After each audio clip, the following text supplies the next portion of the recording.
Hi, Elena is here, and today I'm delighted to speak with Anthony Robert Grasso, who is an award-winning actor, director, and teacher, and a producer. He won multiple awards, including 4 in category Best Actor, 3 awards in category Best Director, just to name a few. As an actor, his film credits include Gun Hill Road, The Pigeon, Egg Strategy, I'm Thinking of Ending Things, Kill Al, The Blind Date, and more. Mr. Grasso can be seen on television in The Sinner, FBI, Jessica Jones, Gotham, and Blue Bloods, just to name a few. As a director, his film credits include Crumb Cake, Extradition, My Life as a Doormat, and Blood Allegiance. I told him get the hell out of my office before I beat him to death with a baseball bat. For a smart lawyer, Crowley's a dumb criminal. I don't understand why she's the one writing her own recommendation letter. It was an exercise. And then you make her write that she's depressed? Emma's not depressed. As long as women 18 to 49 want to listen, otherwise you're gonna die. Or, your show, is gonna die. You don't think I could run the family? Hell no, why not? Woman's lib and all that. You've been investigated for money laundering, insider Investigated and cleared. Please, I told you, we don't have a safe. Yeah? Maybe I should be taking notes? Andrew, I almost got the money. Okay. Just came back. My best self just came back looking like that. Oh, this is unacceptable. It's me a new one. I walked away from my car for 10 minutes. I left here, I walked to the burger place there, I came back to pick up my CEO and drive him to the tennis club. This is why I do this show. Glenn, that's okay. It's a little aggressive. No. Glenn, that's not a hook. No. Enough. You gotta get off. We'll be right back. Love that guy.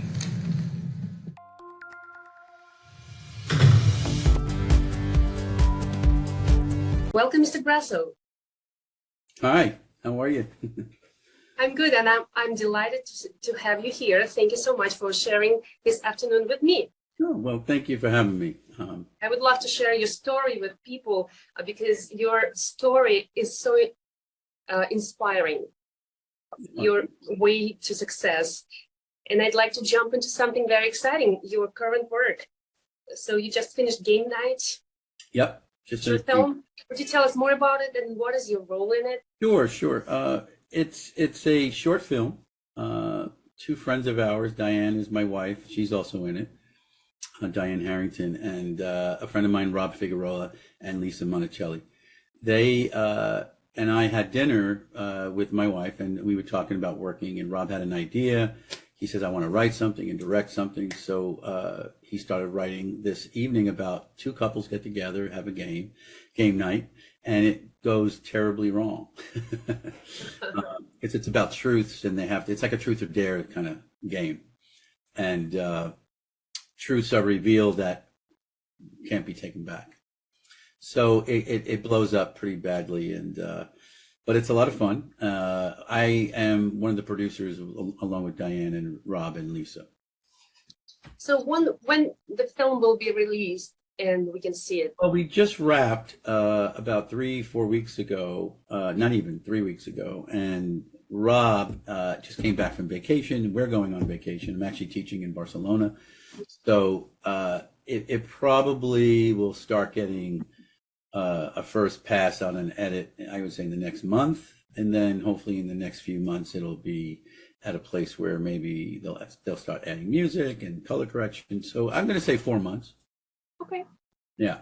Please keep me updated. I'll be happy to make a little announcement about that. I'm excited. Yeah. I mean, it's always nice when I work with my wife.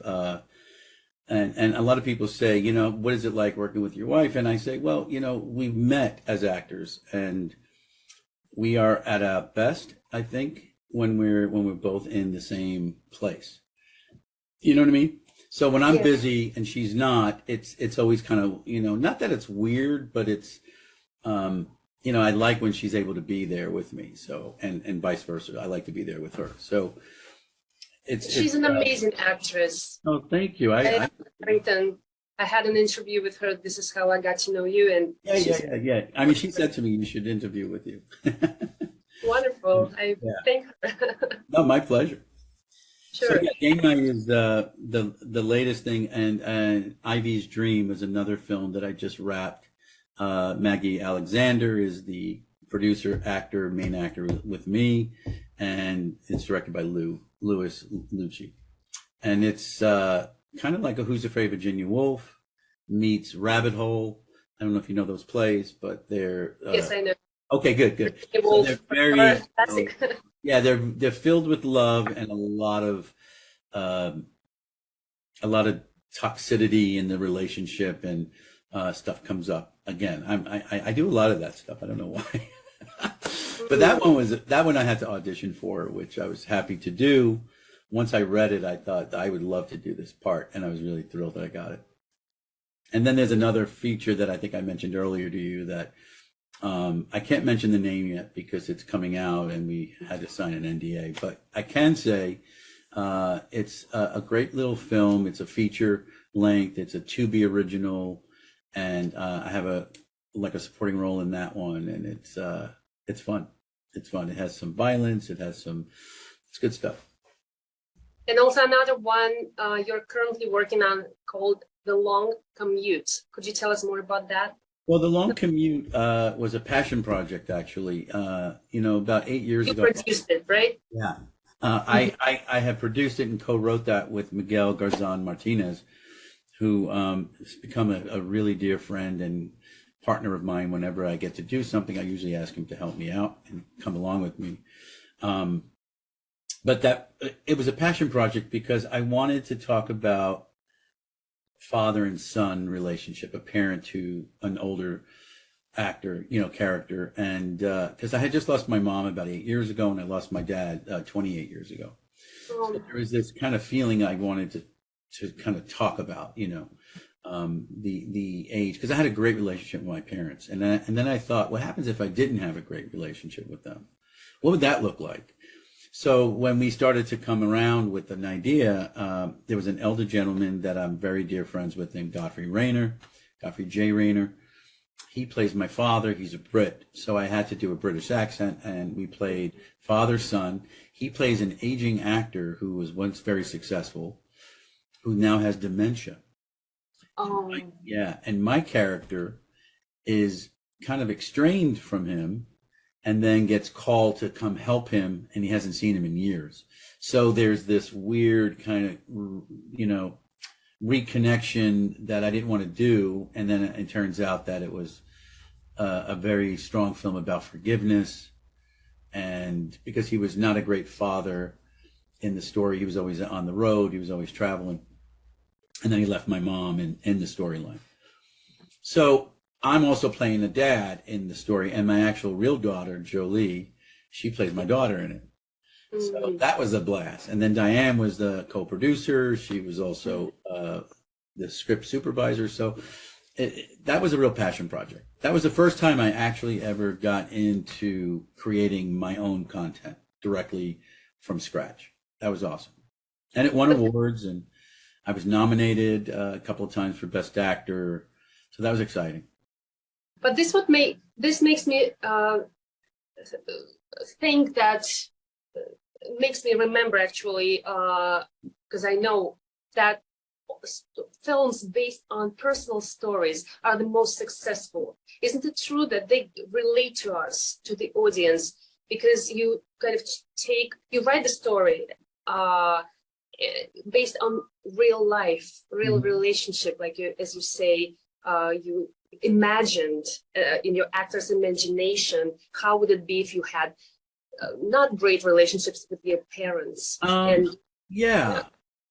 For me, I think it was more to do with, we were going through a very tough time. It was right before the pandemic, and there was this kind of feeling in the air, and I just thought, here's a fun story. I'm going to just tell you something really quick. Oh, please. We crowdfunded that whole movie, and we only had a few $1,000s, and we still needed another, let's say 8,000 or more. And somebody reached out to me out of nowhere and said, I'd like to come on board as a producer. How much do you need to finish this? And I was like, oh, okay. I said, well, this is the amount I can, use to finish it. And in turn, we'll give you your production company name on it. And with that, they agreed. But I didn't know for sure. And I was going to see Meryl Streep speak at the New Jersey Performing Arts Center, PAC, and JPAC. It was in relationship to the Montclair Film Festival. So I wanted to hear her, and I'm with my wife, and we're having dinner, and I get a call saying, it's a go, the money will be in your account tomorrow. And then I'm in the theater, this enormous performing space, and Meryl Streep is just sitting there chit-chatting with him, Stephen Colbert, and they're just talking about art and just life and how to keep going. And one of the two messages that I got from that whole thing was, her husband, she said to her husband, how do you do it? He's a sculptor. And he was like, well, you start from starting. You just start by starting. So I thought that was a message for me, because I started by just starting. I didn't know what I was going to do. I didn't have any money. And then she said, I believe the world needs forgiveness. And I thought that was interesting, because it was going through the whole Trump administration. And my theme of my movie was forgiveness. So, I'm getting chills. I seriously, right? I just lit up. I looked at my wife and I said, Diane, did you just hear that? That's wild. Because I thought I was getting a direct kind of signal saying what we need to do.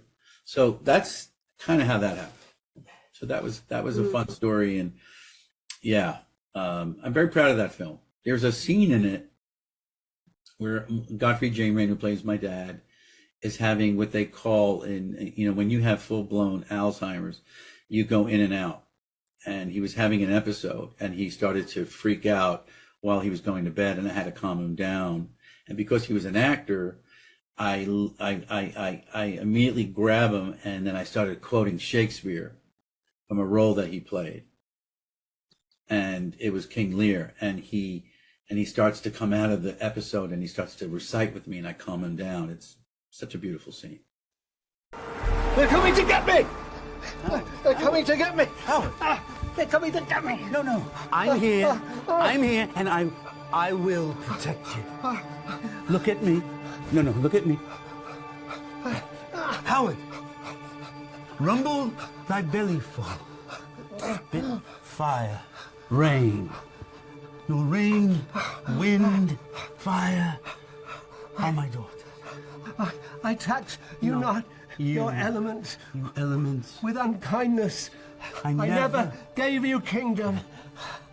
Called you children.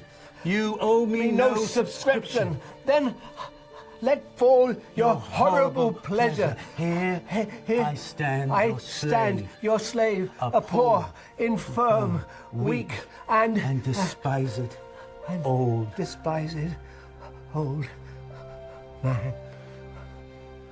My makeup artist, when she was in the, everyone's off set while we were doing it, she heard it from in the hallway, and she said, oh my God, she was crying.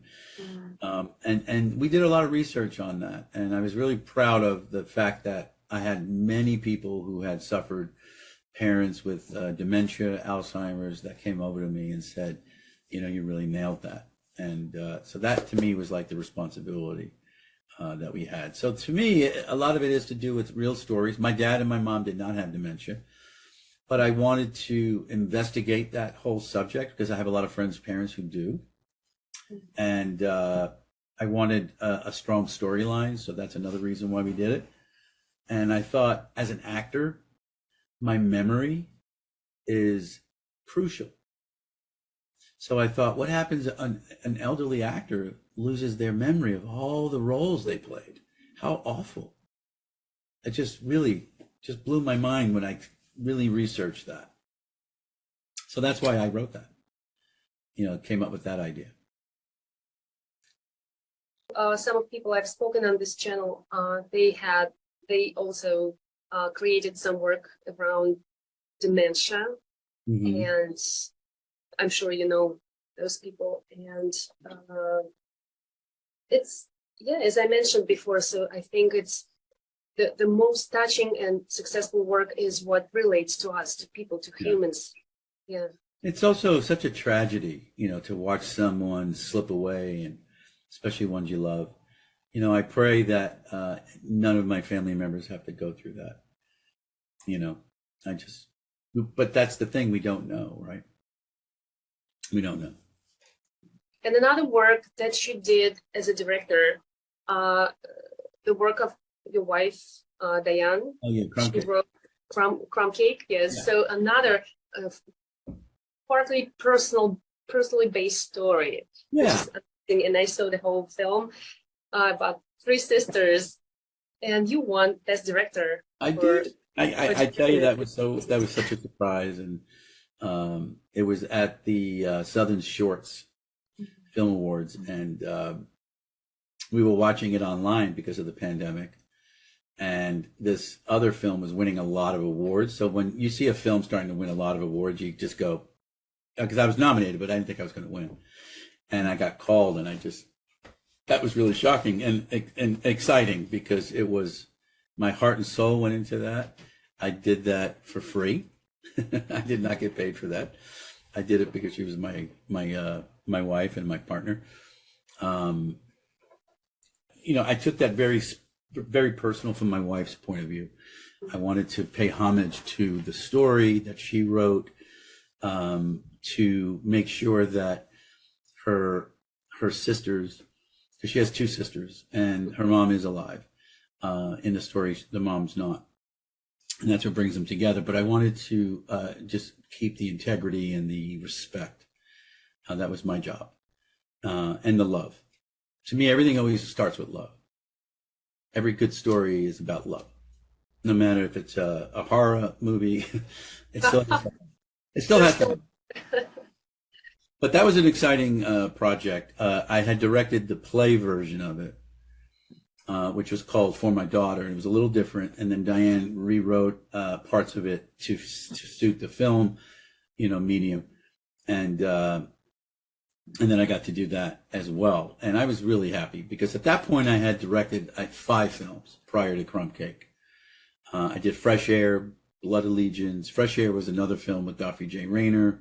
He won Best Actor for that. I did Blood Allegiance with Alex Witherow. I did Ivy Tobin, who did My Life as a Doormat. She won, I can't even tell you how many awards that won. She won so many awards. God bless her. She put them in a lot of festivals. The thing is about festivals, too, is that you need the finances to put them in, and then hopefully you get selected. So she got selected in almost close to 48. And she's won a slew of awards, which I was thrilled. And I won Best Pilot. I have a couple of other statues in my room. And that was nice. And then we also did Extradition, which also did very well. And that was a political story. And you would love it, because it's about Russia and the Ukraine. So it's really interesting. It's like we were kind of ahead of the curve, I guess. And I play this hacker who gets Russian. No, I'm a Russian hacker, and I'm playing with the Ukraine side of things, and I'm on the run, and they promise me, full extradition if I cooperate, and then they kind of screw me over. And you had to do that Russian accent on? I had to do a Russian accent. I don't think I did a great job. But I Would did you okay. say something in Russian accent? Yeah, I don't know. I don't know. You would have to hear. Can I help you? I can't do it right now. It would take a minute, but it was tough, because they talk very different in the back of the throat. Lots of Z sounds. Like it gives me another one. I can't do it off top. Aren't you the perfect person for us? Why don't you work with us? I felt other countries with similar issues. I'm afraid we can't afford your services. We are not a G7 country. I hate to see you get weakened by the lousy pigs of the Russians. Surely we can come up with a reasonable agreement that could satisfy everyone. Senator Stromberg told me she can help me convince you, if he agreed to a three-way meeting. I could think of other ways to convince me. Wait. Why don't we get the deal sealed first? I promise you'll get your reward.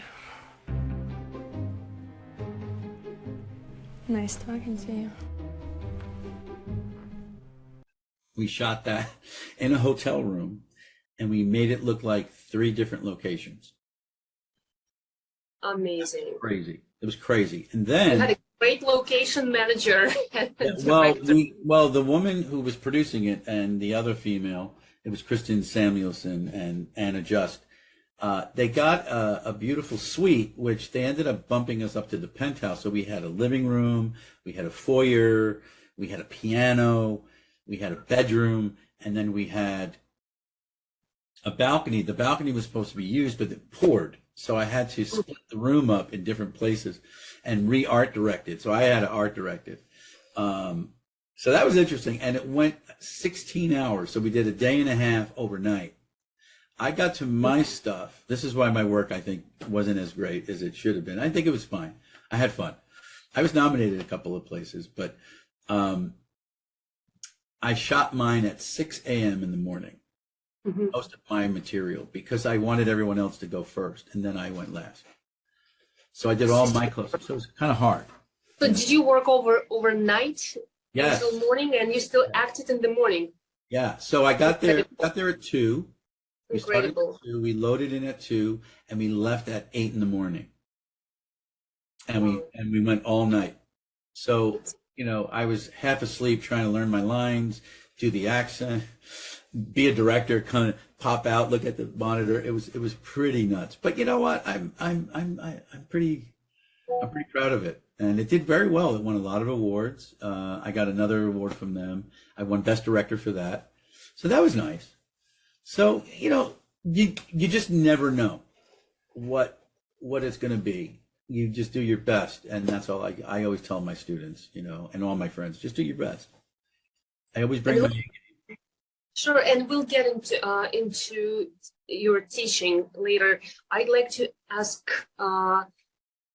as a director with a long-term experience, would you say that you have a directing style? And if yes, how would you describe it in main points? What do you do as a director to make the film work, so you don't have to come back to and redo scenes?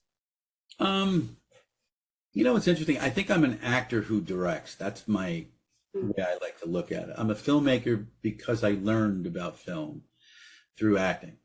So I always go in through an acting perspective, like making sure that everything is coming across and things are sounding real, and the pacing and the musicality of it. And then, so it's almost like being in an orchestra. It's almost like being a maestro, and for me, I kind of love the bird's eye view of it all, and having what I hear in the film and how I visualize it, and then to have that come to fruition. So I sit with my DP. To answer your question, I would sit with my DP and say, this is what I'm looking for. This is the feeling I want. These are the kind of shots I'm looking for. I want it to be dirty, or I want it to be gritty, or I wanted to feel like Extradition. I wanted a very House of Cards feeling. So the music has that House of Cards vibe.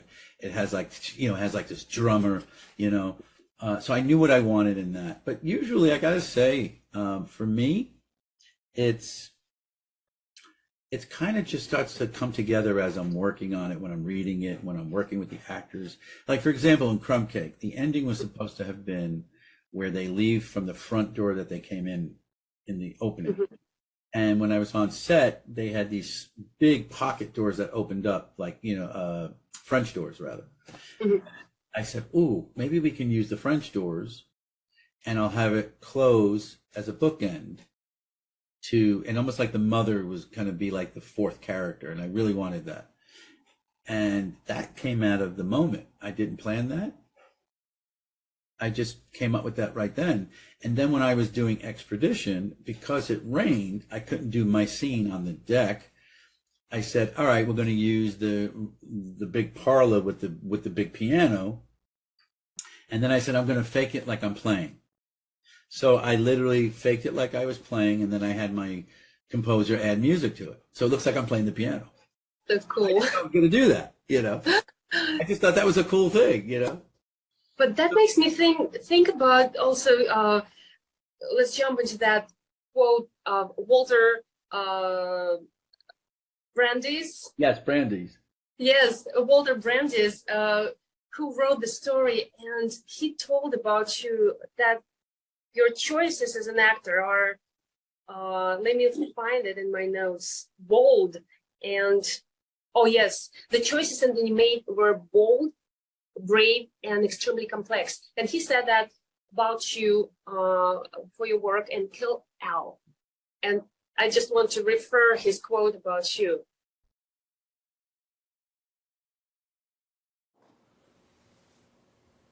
What is your name? Femtel 303.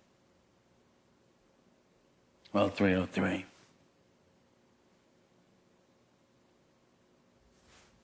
Are you loyal to me? Sir? Are you gonna leave me? No. Why would we leave you? I don't know, 303, but loss is unpredictable. I started out as a fine artist. I was a painter, and I had this. I was in kindergarten. I was, acknowledged from my teacher that I had some talent in art. And then over the years, I really cultivated. Then I went to School of Visual Arts to get my degree, and I learned a lot about visuals. And I think, oddly enough, that's where my directing comes in, because I'm very visual. And when I work with a new, like Kill Al, for example, that was really kind of Walter to say that. That was a tough role. I think I said earlier to you, the thing about Kill Al, it was a Me Too movement kind of sci-fi thriller. My character is a predator, and you don't know that. And it comes up at a kind of like in the moment when he gets scorned by his wife and he feels very lonely, and then he takes on this persona where he's going to have control over these fembots, which are very beautiful and voluptuous. So it becomes this, and I remember we were in rehearsals, and I thought, I don't want this to be gratuitous. And it didn't come off that way. It came off almost like my character was in dire need.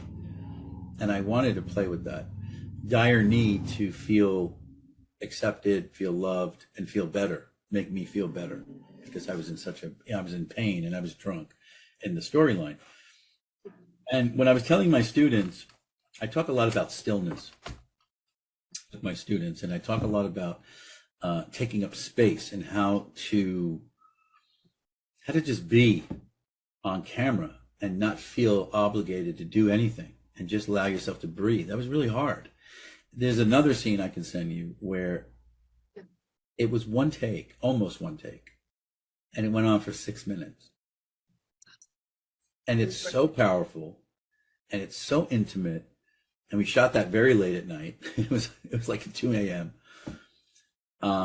And I remember while we were in it, I thought I was in a play. I forgot I was even filming. And I just allowed whatever they were going to grab, whatever they were going to pull. And it's one of the best work. I won 3 Best Actors for that role. I mean, just so grateful, because it taught me, it took me to a whole other level in terms of what my niche, what my brand is. My brand is alpha male with a very strong vulnerability, that can kind of get in the way. So if you ever see some of my work, you'll see a little bit of that theme. Yeah, you've done. You can play what I was impressed about. You can play comedic and dramatic characters with the same intensity and talent and approach, and you are different in every role you play. So, do you think? So, what helped you to build your craft, acting craft? Maybe your theatrical background, because I know you've done lots of theater. or it's your personality, or it's strictly training and discipline? Well, it's a combination of those things. My training started as a method actor, which was from the Actor Studio, Stanislavski, and then I studied Meisner, which is kind of funny. A lot of people do Meisner first, and then they go. So I went kind of in reverse. I always like to do things in the other direction, and that taught me all about listening and being very present in the moment, to moment work, not doing anything until your partner does it to you, and all of that was great. I mean, that really like kind of solidified my craft, and it got me to a place where I felt really good. And I started a book, and then I wanted to learn how to do the classics. So I took a Shakespeare class. I was terrified because I had never taken a Shakespeare class. And Joanne Cepay, who's a dear friend of mine and teacher, the Judas Shakespeare Company, she kind of really took me under her wing. I actually teach a lot of what she taught me. A lot of her teachings rather come up in my teaching, and I always give her credit. And I said, gee, I want to go to London and study. Why not? I want to go to the British Academy of Dramatic Art. And Oxford. Yeah. Oxford, right? Yeah. Amazing. I had to audition at Juilliard, and she coached me, and I get in, and I get put in the presidential, I don't know what it was called. It was like one of the, I guess, the older group, the more experienced. I had a lot of credits at that point, but I didn't think I was good enough. I was terrified, to be quite frank. And but what happened there is that I was fighting the way the Brits work, the way the Europeans work. They work very language based. And I kept saying, I don't feel it. I don't feel anything. And I'm waiting to feel something. And I remember this one teacher, her name was Estelle Collier. She was lovely. She said, she still is. I think she's still with us. And she's just a beautiful woman and kind and amazing actress. And she would say, oh, Anthony, you came all this way, do it our way. She says, you have all that. You have all the method. You have all the feels. Just let the language take you. And finally I gave in, and I went, oh my God, like I've been working so hard and it's all in the writing. So it really triggered something in me. And then I had Fiona Shaw as a teacher, who's brilliant and brilliant actress as well. But what a teacher. I mean, she just really said to me at the end of the program, she grabbed me and she said, do me, please promise you'll continue the work because you'll lose it. And I said, I promise. And I came back, and I was a waiter at the time. And I went back to my restaurant, and they had filled my spot. I was gone over, 2 months. And she said, look, I could take you back, my landlord, my boss. She said, I could take you back. She said, but I'd rather you not come back. I'd rather you go do something. So with that, it forced me to become a teacher. And I was so excited about the work that I just learned across the pond that I said, I'm going to incorporate that in my teaching.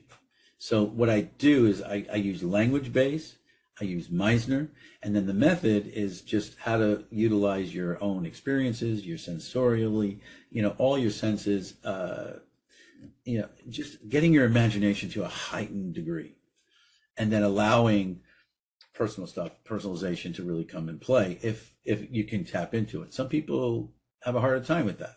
So that's why I'll then say, use your imagination. If you can't drum up a sad memory, then don't do it. You could come up with it in here and you'll get it. Actually, your imagination, according to Stella Adler, is bigger than you. She always says these characters that we play are bigger than us. They're much bigger because they have to be. Why would you write about ordinary people? These are extraordinary people in ordinary circumstances, ordinary people in extraordinary circumstances, right? So it's this idea of I don't have a cookie cutter way of working. I work according to what you need. So if I know you have a very strong emotional instrument, I know I don't have to work that hard. I'll work differently with you. If someone has a real block to their emotional instrument, they don't know how to cry, they can't tap into it, or they don't get emotional, whatever, then I got to work with them differently. Then I have to work with imagination. Then I have to work with talking to them like a therapist and trying to really pull stuff out.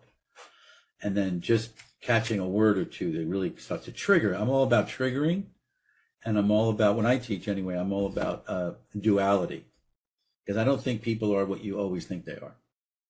I think there's inherently a good person and many variations of that to a bad person. So that it's not just black and white. I think there's a lot of gradation. And for me, whenever I work on a role, whether it's a bad guy or a good guy, I really look for that duality, because I think that's what makes it interesting. And that's what my training is, and that's what my teaching is. That makes sense? Makes absolute sense, yes. So I conclude this, you use your own method as a combination of all the techniques that you learned, and you basically just use what works for this specific student. Exactly. And then I had some student one time say it's the Grasso effect. They called Grasso effect, I like. Yeah, I like the Grasso effect. Oh, your method is a Grasso effect. Yeah, the Grasso effect. I was like, whatever you want to call it, I don't care. But I have studied with Larry Moss. I don't know if you know who that is, but he's one of the master teachers from Stella Adler, and he's still teaching today. And I have to tell you, my first experience walking into his room, I was terrified, because he's worked with Leonardo DiCaprio, he's worked with Helen Hunt, they all won awards because of him. Hilary Swank, all these great actors that he's worked with hand in hand. And what was wonderful was that he spoke my language. He talked about language first, the writer first. And I love that. To me, the writer comes first. And a casting director years ago taught me this in a workshop. They said, you have to honor yourself, and you have to honor the writer, and then you marry it. And when we do that, that's when a role, I call it like having a piece of paper and you put your head through it. It's like, this is their work, and then this is me in it, so that you're using this vessel in the language that is given to you, so that you have to follow what the story and what this character and how it's written. If you avoid that, you run into a lot of problems with, not necessarily problems, I shouldn't say. I think you run into difficulty dropping into a role. But when we use ourselves, no one can be you, right? That's my theory. No one's better at you than you. There's an old children's book that an actor, John Lithgow, do you know who that is? John Lithgow, wonderful actor. He's Broadway. He's been in thousands of films. You would know him if you've seen his face. Mm-hmm. Anyway, when my daughter was like 5 or 6, my wife and I got her this book called Marsupial Sue, and it's about this kangaroo, little baby kangaroo, who doesn't want to be a kangaroo, and she keeps going around trying to be a platypus, trying to be this, trying to be that, trying to be a porcupine, trying to be this, and she just keeps getting injured and hurt and belly aches from eating too much, and finally there's this little theme that rises up saying, Marsupial Sue, no one's better than you, so be happy who you are, never stray too far. And I love it. It's brilliant, and I love the message, because I used to always tell my daughter that no one can be better at you than you, and that's coming from an acting theory that an actor wrote that. Absolutely, there's not a question in my mind that he didn't come up with that based on his own, because he's an actor that is probably 6'4". He's very tall. He was a Broadway actor. You never know you're going to have a film career. You don't know if you're a theater actor. And then he ended up having a wonderful film career, TV. He was in The Crown. He's been in everything. So I think just being truthful to who you are and saying, this is it. This is it. If it works, great. Let's get going. If it doesn't, then it doesn't. What did something happen in your career that shifted that transaction, made it happen that you are who you are? So you just wake up and you know who you are as an actor, and that's done. Well, the first thing that comes to my mind is age.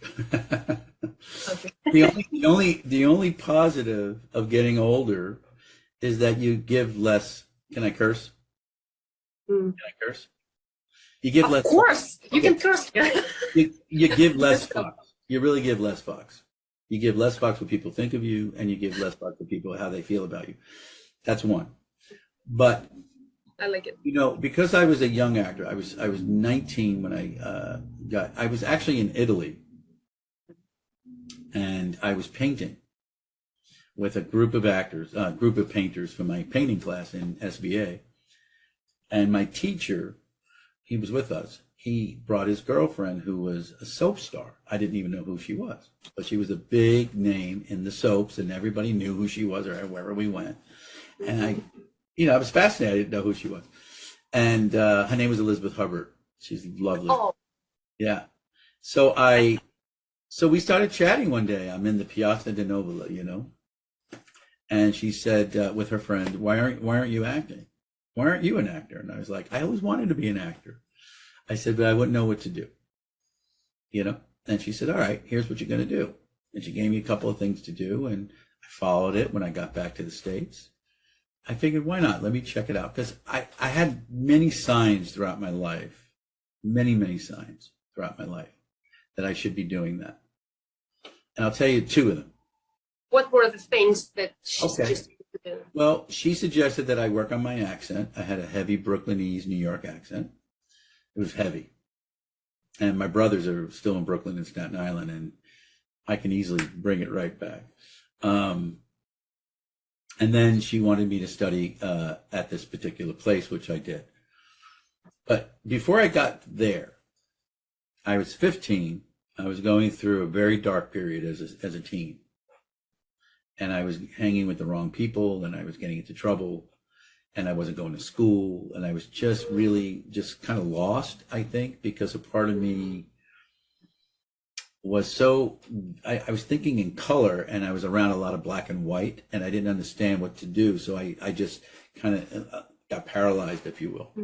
So with that, my dad was wonderful, and he said, look, son, if you're not going to go to school, then I'm taking you out, and you're going to get a job, and you're going to help, you know, with the house. I was only 15, turning 16. So I was like, huh? So he took me all the way to school. We're in the dean's office, and he was going to sign me out. And I said, wait a minute, I don't know if I want to do that. And this drama teacher overheard what was going on. Mrs. McKinley, I'll never forget her, Mrs. McKinley. And she leaned over, and I'm not kidding, it was like out of a movie. She was wearing a black turtleneck, black pants, short black hair with black rim glasses, like, Wow. you know, just like these. What a character. I mean, Love it. it was brilliant. And she just said, listen, she goes, if you come to my class, I will pass you if you just show up. And I said, well, what is it? And she goes, it's a drama class.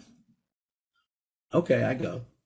And I was like, do you remember Grease? Of You remember course. Grease? I was like John Travolta, like with the leather jacket in the back, smoking a cigarette. And I was all cool. And all these people were not. And then I'm watching all these people get up and they're working, and I'm going, wow, this is fun. So I learn a monologue. I get to do the monologue. Finally, I get up. And when I finished, I had like an out-of-body experience. I was like, oh my God, what just happened? And I looked over to her just for any kind of, you know, what was that? And she went like this. I'm not kidding. She went like this. She took her glasses off and she went, did you ever think of doing this professionally? Wow. That's a I was huge 15. sign. And I almost cried because I thought, oh my God, somebody saw me, you know?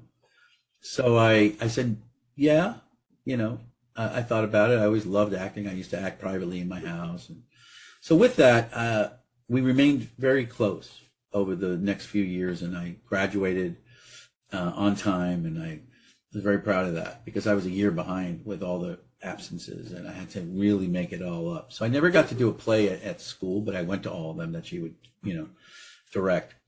To make a long story short, that was the last time I tampered into the arts, and then I went strictly with painting, and then I was going to be an ad agent, art director. And then I went to Italy, and then I'm in this particular place called the Corner Loft Studio. And I think I studied for about 6 months, and then I couldn't afford it anymore. And she said to me, the woman that ran it, Elaine Gold, never forget her. She said, listen, I really think you have a lot of talent and I don't want you to stop. And I was like, well, I don't know if this is really something. She goes, listen to me, you're going to be an actor. You're an actor. I'm telling you. She would watch me. I didn't even know she was watching me. So she ended up scholarship. She gave me a scholarship. I just had to clean and, you know, like Perfect. the place. And I said, I'll do that. Sure. So I stayed. And then I ended up. So that's the turning point, what made me click into, okay, now I'm going to do this. And the day I graduated from School of Visual Arts with a minor in theater, I took my portfolio. At the time, you had literally a real portfolio, not a digital one. I put it up in my closet and never looked at it again. And that was that. And then I went right into acting. You never got back to it. And I never stopped acting since. I've been training and been moving along.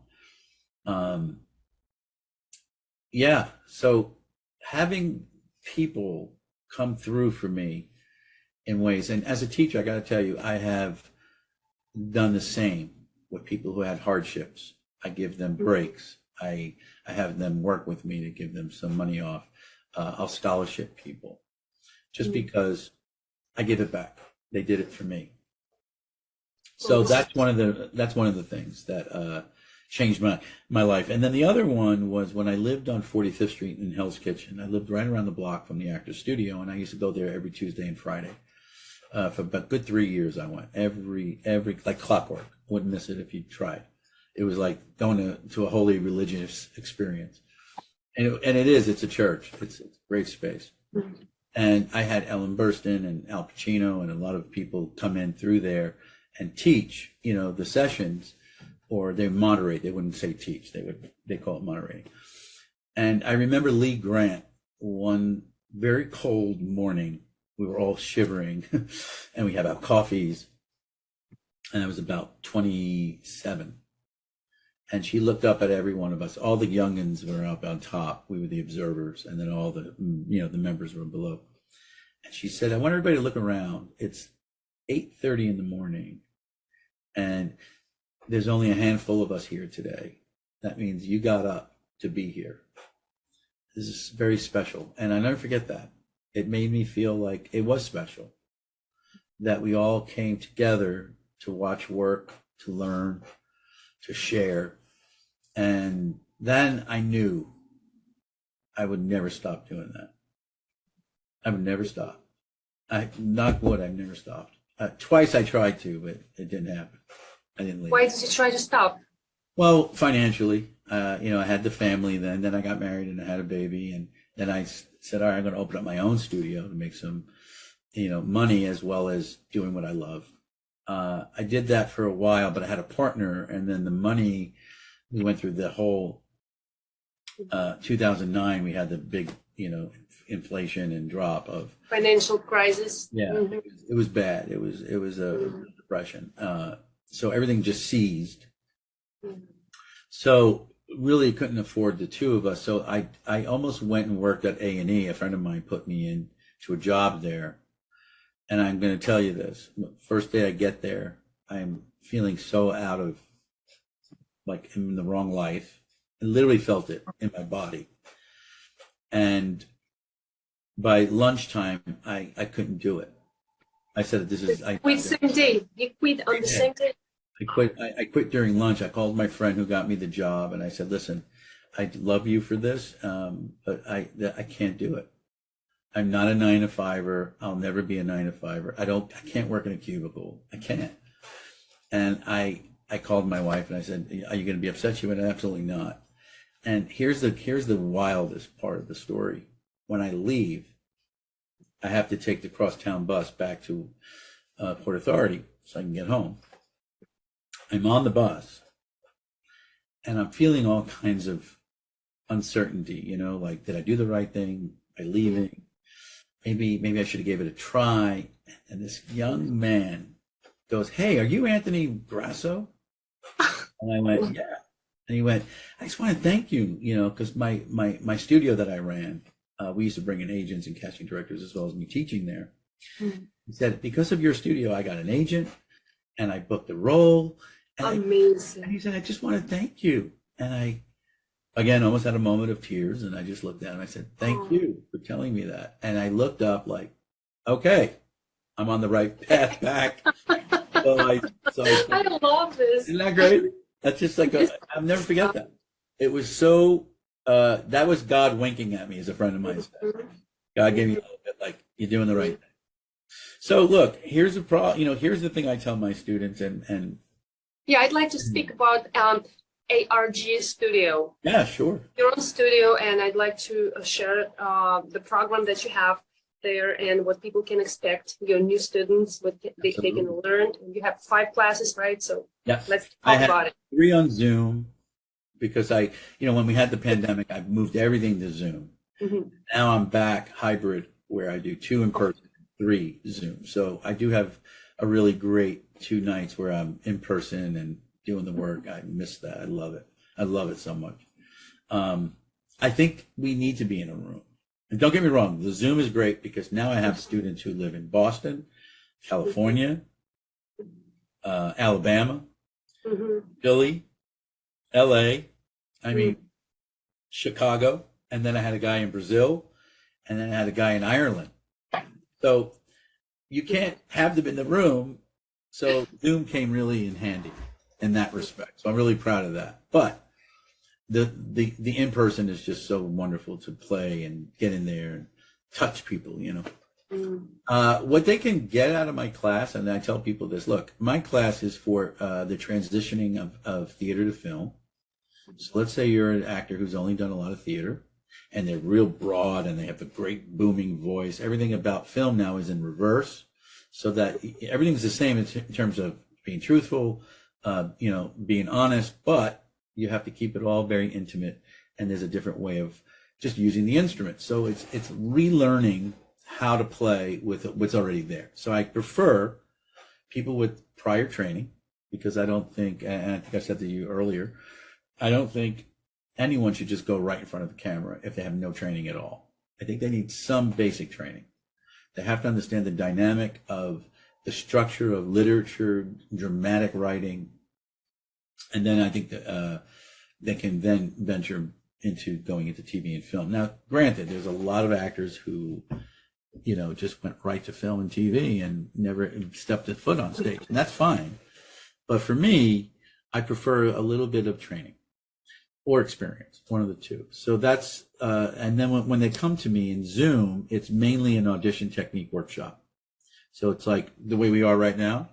It's to get familiar with this crazy, this contraption that we're working with. It's also how to use lighting, how to use backdrops, and then how to look at script analysis, how to, really take in the breakdown from television primetime episodics, from co-stars to guest stars to series regulars to leads. So you understand the difference in what each of those parts, how they contribute to a story. And then there's a kind of a formula that I work with based on the formula that I see in the writing. So that's one of the things you're going to really learn. And then how to go from TV to film, and that's a very different medium. One of them is like, I like to call it like acrylic paint, and the other one's like oil paint. They're both paint, but one is a lot slower and a lot more delicate, and it can take more time, whereas acrylic is fast and it dries quick. And so, I always like to use art, like my art background, to kind of make sense of it.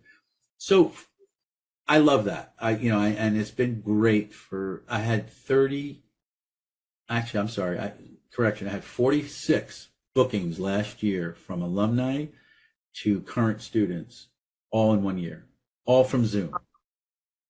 Because it's all self-tape now. So it's a great way to learn how to take care of yourself. So that's one. My in-person class, what you would get differently there, because for me, I was thinking about going back, and I thought, if I'm going to go back, I need a reason, right? Because why would you go in person to do the same thing I could do on Zoom? That just felt redundant to me. So I thought, okay, what I'm going to do, we're going to do the first week, you're going to audition in person, and be on screen and all that. The second week, you're going to come back as if you booked it. So now, how does that change? Not even a call, booked it. So you're on So, you're book, on set. you got a job. So you come in and it's like you got to know your lines, you got to hit your cues. You're going to have all these different people around you while we shoot it, so that you get used to what's happening on the outside of the frame. So that's why I went back in person. So that's what they're going to learn. Class. Hmm? I think I need your class. You could come in anytime. Are you in New York? I'm New York, yes. Oh my God, you need to audit. I have a free audit. You can come and audit. Oh, perfect. And here's the thing that I'll tell you that you're going to get. I just did 3 gigs, right? And normally, I get a little excited, like that little butterfly before, you get excited. You're on set, And I didn't get any of that. And I kept thinking, why am I not getting it like the butterflies? And it's because I'm doing it week after week with a boom operator, with a slate operator, all these components that you get used to having because you're doing it. So it's like anything, if you wait tables, you watch a new waiter navigate a room the first day, and they're clumsy and they're banging into walls, and they don't have a groove yet. Apologetic. Yeah, and then back a month later, and they're like, pens coming out of their ears, flipping. They have this whole groove because now they understand it, and that's what I'm starting to feel. What happens by doing something repetitively every week? I used to study martial arts. And one of the best things I walked away from doing that was within the repetition is how you get to be better and better, so that you're doing it and doing it again and again.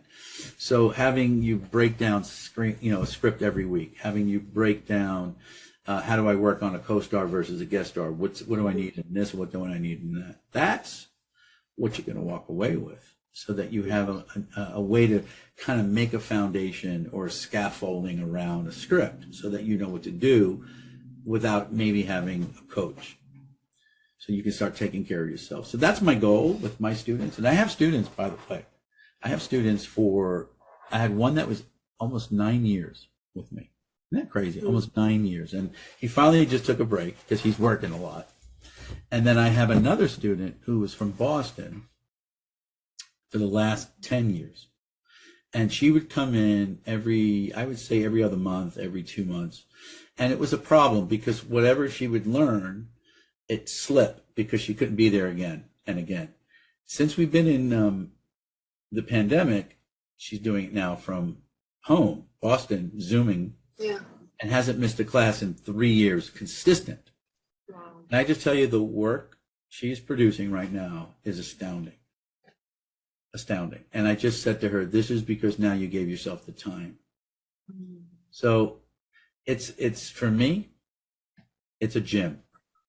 It's a gym. You come in and we figure out like what you need. What is it that you do well? And then once you get that, now what do you do that that's a little harder? We'll work on that. So this way you start to get this kind of pliable way of working, so that you don't feel like I always have to be this. Look, I'm an Italian American actor. I was raised with Jewish family as well as my family. It's a 2-family house. So I always make people laugh. I say I'm a pizza bagel because I love the culture of the Jewish faith, and I love the people and the food, and it's very different from Italian food. It's not as colorful. It's very, very different, but I love it. I love the tradition of it. So I say that because even though I'm Italian American and they want to put me in a box, they want to make me, the bad guy or this guy. Luckily, I don't get to play that anymore. Well, that's not true. I just played a mob guy, but not in the same way as like a soprano mob guy. He was a little bit more of an elegant kind of outsider. I don't know, just different. It was just very different. So that was fun. To do that, but I don't normally like to be put in that box. So I tell people this in my class: you got to be good at a lot of things. So that, let's say if your agent says to you, do you want to go in for this? I think you should. And instead of saying, oh, I don't know, I don't think I can do that, you can say, sure. More opportunity, right? It's like if you can sing, dance, and act, you got more auditions. I'm not saying you got to act and sing and dance. I'm saying, but maybe you can learn how to play the bag lady, the femme fatale, or the next door neighbor. Just how do I make that adjustment in my instrument? So that's something that I probably encourage. But for the most part, what we really get out of my class is you're going to learn what you bring to the table so that you get hired, and you get hired again and again. When you do a passion project, you can do whatever you want. So you help people basically to really find jobs in this competitive, highly competitive industry. Yeah, I mean, I've guided people to certain people. I've helped a lot of actors get agents. I know a lot about the business. I ran Breakthrough Studios, which was another company before ARG Studio, and it was my baby. And me and my business partner Ty, another actor at the time, we brought in, I would say, in the 10 years, 600 industry people to come and teach. So I would sit in on every workshop, and I kept hearing it and repetitively what they look for, what they want. So I know how to kind of guide you. I could tell you, like, okay, here's what we need to do. We need to get more on this, less on that. Sometimes I'll even be as bold to say, you need to cut your hair. like you just need to get a very distinct look so that we know what to do with you, so you get hired. That kind of thing. I love it. I love this part, yes, because you really look at the personality and what person can really get in the industry and to not waste the time. Recently we just started doing content for actors. So for example, there's a lady in my class she's a lawyer, and another student of mine who's a doctor. And I encourage them, you should get together, put together a scene. I'll direct it. And they did. And it's based on the material I gave them that worked on them, that stood out and said, this is what you would play. And we shot it. It's gorgeous. It's on their reel now. And I want more of that. Yeah. So it's being very specific on your brand. Yeah. So that's a new thing that I'm starting to do more and more, as well as headshots. I don't know if you know, I do headshots. I've been doing headshots for 21 years. I started right when I opened up Breakthrough Studio, which was in 2001. And because I had a built-in studio with actors coming in and out to take workshops, I started doing headshots. My daughter was born. I was like, you know what? I'm taking a lot of pictures. People like them. I'm a portrait artist from the days of when I went to school of visual arts. So I was like, this makes sense. And I actually really love it. And what I love about it is it's not just taking a pretty picture of you. It's like, who are you? What can I make from that? What kind of character are we getting? So it's another extension to what I do. So I don't do as many anymore because I would say I do on an average month like 7. I could do 50, but then I can't teach. I see. Yes. And I like teaching. There's always a trade.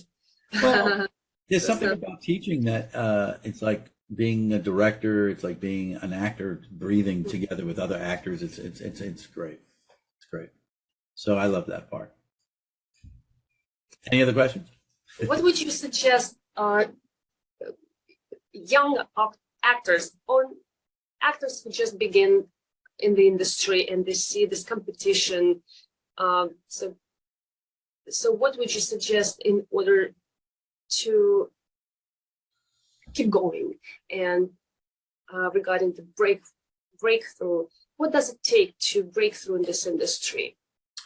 Okay, well, I'm going to quote Alan Rickman. You know who that is, right? The famous Alan Rickman, who's no longer here.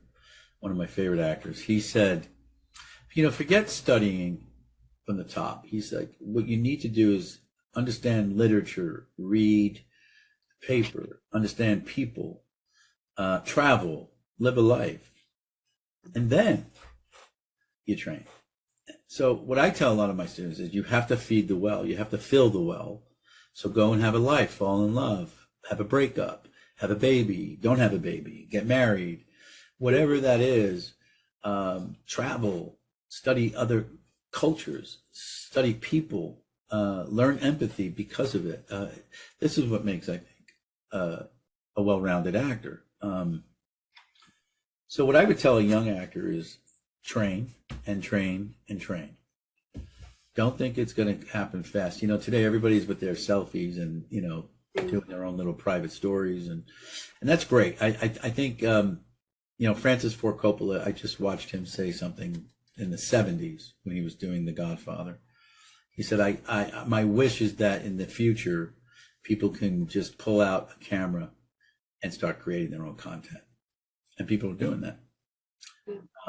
But what I would say is don't go the Kardashian route of just being famous for just your looks, because looks fade. You know, Larry Moss would say that all the time. You better learn how to act, people, because in 10 years, there'll be a new batch of young kids and you'll be the 30-something-year-olds and then 40-something and then 50-something. I'm in my mid-50s and it's interesting to me that time and age does play a part in a lot of ways, sometimes positive and sometimes not in the industry. And that's okay. You know, like for now, I'll read something and I'll want to play the lead and then they'll give me the dad. And I'll go, oh, I'm the father, right? Oh, I forgot. But that kind of thing. But what I would tell a young actor is to just keep learning, keep your eyes peeled, try to find a job that helps you. Don't fight. Like, for example, I had people who would work 9 to 5 and then they couldn't do acting. And I go, that's okay. I said, but what you should do is try to get your boss to know you're an actor. So if you have to run to an audition back in the days when you had to go in person, then you can. I always worked in a situation where I was like that with my boss and say, look, I need to, you know, run to an audition, and they would let me, and then I'd run back. When I was a waiter, I'll tell you a fun story. I was a waiter back in the early 90s, mid 90s actually. And, I had to run to an audition that it was for Analyze This with Billy Crystal and Robert De Niro. And I'm in the waiting room and the monitor comes out and says, Billy Crystal and Robert De Niro are in the room. Wow. And I was like, oh, okay. I would become breathless. Yeah. And Harold Ramis. That's humiliating. who was directing. So I was like, okay, cool. So I had to do something. So I did something kind of bold. And it was, you know, the story is about the gangster who goes to the therapy. I was in like a funeral. Oh, love it. Yes. And I grabbed Billy Crystal by the head and I kissed him on the forehead. Almost like a kiss of death. And that came in the moment. I just said to Harold, can I try something? And he said, sure. So here I am. I do it. They kind of freaked out. They had a funny laugh out of it. And then they said, all right, thank you. And we all was sent out. So I was left and I went back to work. So I just kissed Billy Crystal. My legs are still shaking. And I'm serving guacamole and sour cream 20 minutes later. And this woman was yelling at me for something. And I looked at her. I said, do you know I just kissed Billy Crystal? I was like, you really need to stop. Oh. You didn't know what I was talking about. But what a crazy mindset that we have to like separate what is reality and what is not. It was very interesting. I'll never forget that. I didn't get the part, but I felt good that De Niro laughed and Harold Ramis kind of smiled and patted me on the back saying that was really funny and whatever. But the point I'm getting at is, you know, keeping your eyes open, making choices. Don't be afraid to make a choice, even if it's wrong. You know, De Niro just said recently, you know, I watch a lot of like these actors talking. I think it's important to hear the pros, you know, people who've been at this a lot longer than I. I'm doing this 38 years. I'm talking people doing it 45 to 55 years. And they would say, he says, even chances are you're not going to be right for the role. There's only X amount of people are going to be right. Right? One person. Yeah. The odds are really, really against you. He said, but what you can do is leave something in, you know, that leaves an indelible mark. If you do something right from your gut, right from the, you know, the instant. Some of the best, you know, character actors, like Danny DeVito, when he was auditioning for Taxi, he literally said in the audition at some point when he was reading it, he went, "Who wrote this crap?" And he threw the script. And the director said, "That's the guy," and he got the part because he just was so in character and thought it was crappy. So there you go, right? You never know. You just never know. And then when I got Blue Bloods, I remember I was playing kind of a hard-ass sergeant, and so my character was kind of coming down on Donnie Wahlberg's character a little bit. And my reader, this was live. This is when you were in the room, which I really miss. By the way, they should really go back live. I miss being in the room with producers and writers because they're the decision maker. Anyway, I don't want to digress, but I'm in it, and all of a sudden the reader goes up on a line and cuts me. And I snapped in character and said, "I'm not done." And I put her in a place and I finished my line and they chuckled. And the girl was apologetic. And I said, no, I was in character. I was like, "I'm so sorry. I hope you didn't get upset." She was like, "Oh my God, I thought she was serious." I said, "No, I was in character." But I used it, That's great. and I got the part. So I wonder if that was the reason. You know what I mean? So you never know. You just never, ever know. So take the risk, make the choice. And I think relationships, like I tell a lot of my actors, there's hundreds of film festivals, and I've been probably now between all the films I've done, I've had my films in over 100 film festivals here in the United States and abroad, Japan, Germany, Italy, France. I said, so when you don't have to travel to go to a film festival. I said, just go to the ones in New York City. You should go learn the filmmakers, the makers, the people making art. Go learn who they are.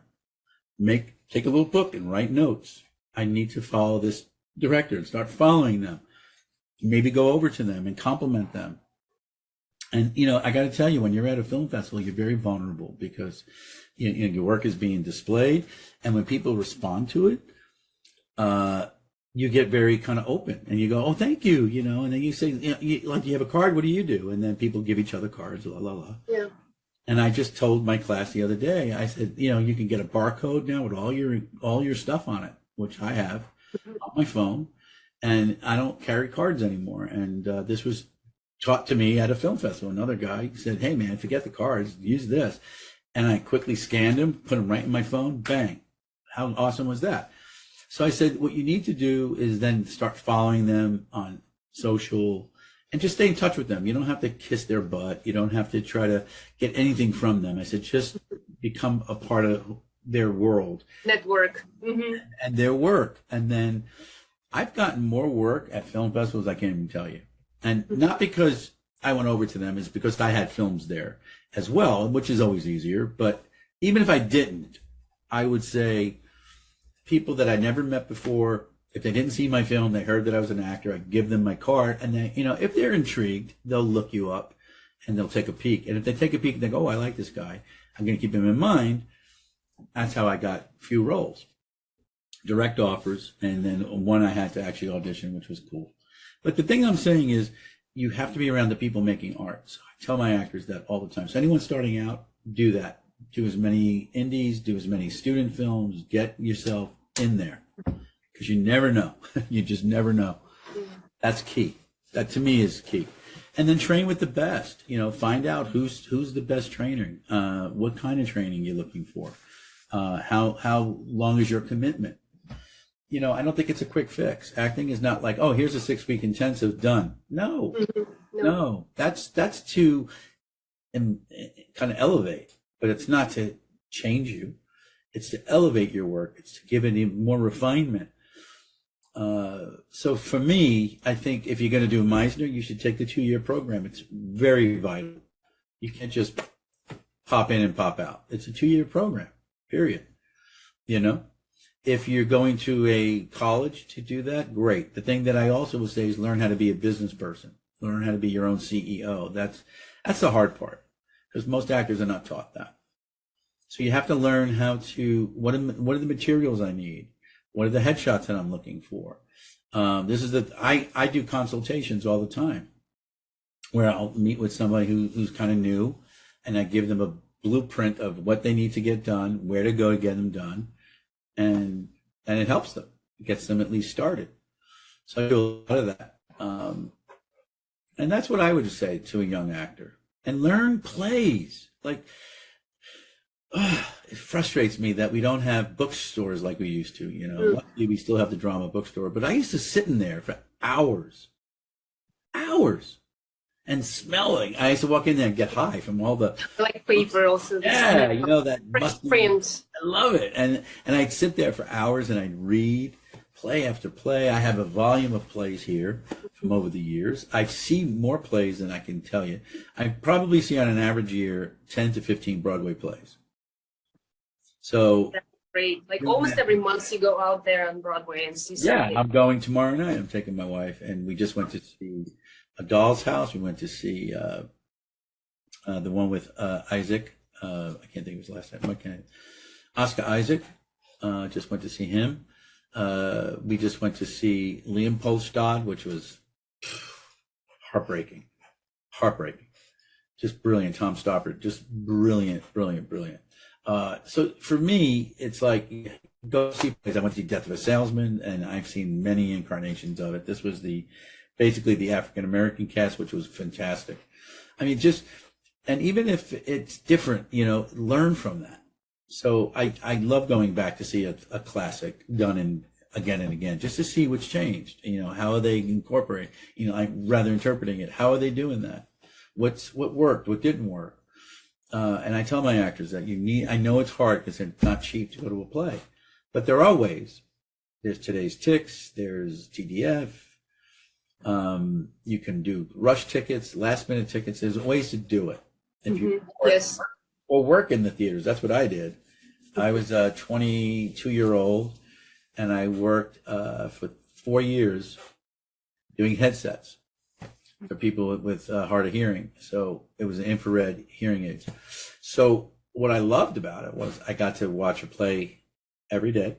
Oh, great. And I got to circulate all around. I did this for 4 years. I got to see Fences with James Earl Jones probably 100 times. Best training I can ever tell you. And talk to them afterwards. I watched Burn This 150,000 times because I worked that theater. So I got to see John Malkovich and Eric Roberts and all these people, Scott Glenn, come in and really study them. And I would sit up in the balcony like this and just watch for hours. I loved it. And I think it's vital. I remember my brother yelling at me. I was working in a retail store with my brother, and my brother goes, what are you making, $25 for 3 hours, dude? What are you, crazy? And I went, it's not about the money. I was like, well, what I'm getting is valuable. And it was. And it really was. I learned about musicality. I learned about style. I saw Dangerous Liaisons with Alan Rickman and Lindsay Duncan and all these things, you know, just brilliant works. I saw Amanda Plummer in Pygmalion with Peter O'Toole, and, you know, Glenda Jackson, the late. Amazing names. I saw Legendary names. with Christopher Plummer doing Macbeth. I mean, these at Speed the Plow with John, you know, with Ron Silver. I mean, these are the things that I watched again and again and again. And I tell you, that was a very important lesson as an actor, just to watch that breathing, that live theater. So that's another thing I tell actors: go see a play, even if you can't afford it. Find a way. Go see something off Broadway. Go see a $10 one that your friends are doing. Who cares? Just go. And so that's what I say. You know, just kind of, and then study who's shooting and where. Like, another exercise I give my students is, okay, I want you to watch 5 shows that you think you should be on, and then go find out who's doing the work, who the casting directors are, who the showrunners are, all of that. And then start to figure out how to target them, get in front of them. Because look, I'm not going to lie to you. Something was taught to me many years ago, and I loved it. They said this business is filled with relations and opinions. Everybody has an opinion. Good point. And you need a relationship in order to get in the door sometimes. I just shot this movie, this feature that I mentioned earlier, and I heard about it through a friend that I reached out directly to the director because I knew her from years ago. And she, in turn, passed over my stuff to the producers. And when I booked it, she said to me on set, when she saw me, she said, your timing couldn't have been better. We were looking at like 3 to 5 guys coming down to the narrow of those 5. And he goes, and then you came in. So the timing, she said, if you were a day later, you would have missed it. That's it. Oh, that's So perfect. it's important to It's keep, synchronicity. yeah, and ask, and don't be afraid to ask. You know, I just felt like, well, what's the harm in just saying, hey, I heard you're shooting a film, a feature, and I love what you're doing. I follow her, and I said, and I'd love to read for you. And there you go. You know, so relationships, opinions, everyone's going to have one. And training And is important. Well, you got to have it. Is there any additional elements to make a breakthrough in the industry? Let's say shortcut to make it as an actor. So we know relationships, opinions, training, anything else that Yeah. good luck maybe? Well, when you say shortcut, and I don't particularly think there's such a thing, but I will say there's less red tape that you can do if you know how to be a business person. That's what I mean by business person. You have to know what this is selling. You have to know that. Since I went more salt and pepper with my hair, because I used to put color through my hair. And the pandemic, I let it out. And since I've done that, it's changed a lot of how I'm coming through, right? I'm playing a little bit more aristocratic. I'm playing a little bit more CEO. I'm playing a little bit more of those guys, a little bit of money, maybe a little tough, whatever. But you got to know that. You got to know that going in. And so if you're on your brand, if you get good material, good headshots, you get someone to help you with your resume. I have all these people's names I give out. And then you have to get content. You have to start developing content. You have to start trying to get hired to get content. And then you need to get in front of CDs. You know, years ago, they didn't have that, these CD workshops. Now you can actually meet the people who were casting the co-stars and maybe even a guest star for Succession or Blacklist. You know, back in the day, you had to have an agent in order to get in that door. So now so that's what I tell them is study who are the people hiring besides the casting directors. Learn the other people, both, learn them both. So that's like, I wouldn't say a shortcut, but that's saying less of, I'll sit around, wait. There's no sitting around and waiting. You got to create, you got to create, you got to create. I just, can you read that? Life isn't about finding yourself. Life is about creating yourself. I love it. Yes. Yeah. That's the truth of the matter. Yeah. That's all about creating and showing people who you are and what you can bring to the table. That's the best thing I would say. Do you think you'll be teaching in the future directing class? I don't know if I would teach a directing class, but I do these master classes abroad. I've done London, Florence, Edinburgh. This year we're going to Barcelona. Next year I'm looking at Prague. I want to do more of these master classes. So for me, the master class now is to take rich material like leads and plays and a big film that was made from a play and work on that character and do it for the camera and know the difference. So that I enjoy. I rather show how you play a lead, because what I teach a lot is how to book the co-star, how to book the guest star. But the co-stars are hard because they're usually a page, a half a page, and actors always overdo it and they bring too much to it. And it's really not about you. It's about the story and moving that information. So I tell actors that all the time, that you need to, know the difference. So what I would do as more intensive like that, I like to do. Maybe do something even here. How's that? Is that good? I think we're. Sounds great. Is that all right? I know you have to go soon, so Yeah. I I thank you for being with me today and sharing your story.